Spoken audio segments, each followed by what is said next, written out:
Paris நகரின் பல இடங்களில் தரையில் பதிக்கப்பட்டிருக்கும் உலோகத்தினாலான பதக்கங்கள் பற்றி உங்களுக்கு தெரியுமா? Louvre museum, Luxembourg garden, Paris observatory மற்றும் பேலைஸ் ராயல் போன்ற பிரபலமான இடங்களுக்கு அருகிலும் நீங்கள் இதை காணலாம். இவைதான் அரகோ மெடலியன்ஸ். அது என்ன அரகோ மெடலியன்ஸ் அப்படின்னு யோசிக்கிறீங்களா? நம்ம எல்லோருக்குமே கிரீனிஷ் மெரிடியன் பற்றி தெரியும். சர்வதேச அளவில் நேரத்தை கணிப்பதற்கும் கோஆர்டினேட்ஸை குறிப்பதற்கும் பயன்படும் முதன்மை நெட்டாங்கு தான் அது.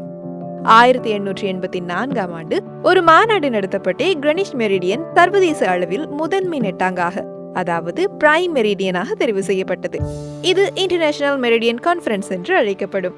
இந்த மாநாட்டில் 25 நாடுகள் கலந்து கொண்டு 22 நாடுகள் கிரீனிஷ் மெரிடியனை தெரிவு செய்தன.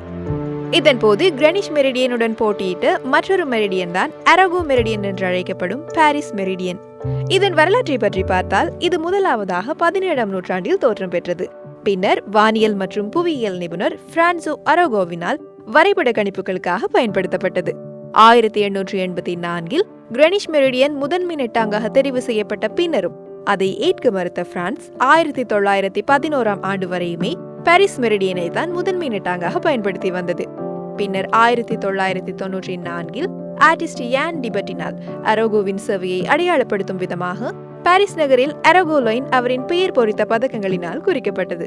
வடக்கிலிருந்து தெற்கு நோக்கி மொத்தமாக 135 பதக்கங்கள் தரையில் பொறிக்கப்பட்டுள்ளன. இவற்றைத்தான் நாம் தற்போது பாரிஸ் நகரில் ஆங்காங்கே காண்கிறோம். பிரபல எழுத்தாளர் டான் பிரவுன் அவரது டாவின்சி கோட் புத்தகத்திலேயும் இந்த அரகோ லைனை தான் ரோஸ் லைன் என்று குறிப்பிட்டிருப்பார்.